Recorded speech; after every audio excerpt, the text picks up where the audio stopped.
भगवान बुद्ध एक दिन वन से गुजर रहे थे। रास्ते में एक व्यक्ति जमीन खोद रहा था। बुद्ध विश्राम के लिए वृक्ष के नीचे बैठ गए। उस व्यक्ति को खोदते खोदते एक कलश मिला। कलश में हीरे जवाहरात भरे हुए थे। उसने सोचा, आज मेरा भाग्य जाग उठा है।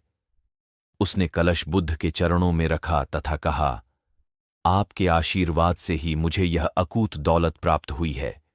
मैं इसमें से कुछ रत्न आपको भेंट करना चाहता हूं। बुद्ध ने कहा, तुम्हारे लिए यह दौलत है, किंतु मेरी दृष्टि में यह विष के समान है। बिना परिश्रम के मिला धन विष ही होता है। वह व्यक्ति नाराज होकर कलश लेकर चला गया। उसने हीरे जवाहरात बेचकर संपत्ति खरीदी और दरिद्र से धनवान हो गया।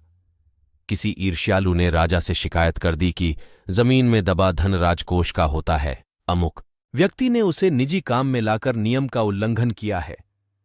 राजा ने उस व्यक्ति को पकड़वाकर बुलवाया और कलश जमा कराने को कहा तो उसने सच्ची बात बता दी कि मैंने हीरे जवाहरात बेचकर संपत्ति खरीद ली है। राजा के आदेश से उसे परिवार सहित जेल में डाल दिया गया। उसकी संपत्ति जब्त कर ली गई। एक दिन राजा जेल के निरीक्षण के लिए गया।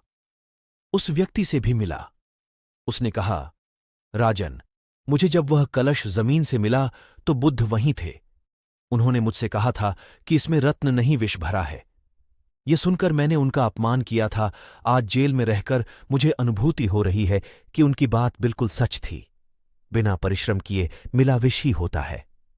मैं एक बार भगवान बुद्ध के दर्शन कर उनसे क्षमा मांगना चाहता हूं।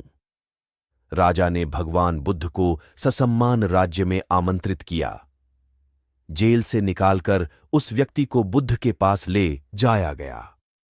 उसने उनके चरणों में बैठकर क्षमा मांगी तथा कहा, आपकी बात सत्य थी। कलश में वास्तव में विष था जिसने मुझे जेल भिजवाया। बुद्ध के आदेश से राजा ने उसे जेल से रिहा कर दिया। उसने उसी दिन से परिश्रम से प्राप्त धन से जीवन यापन शुरू कर दिया।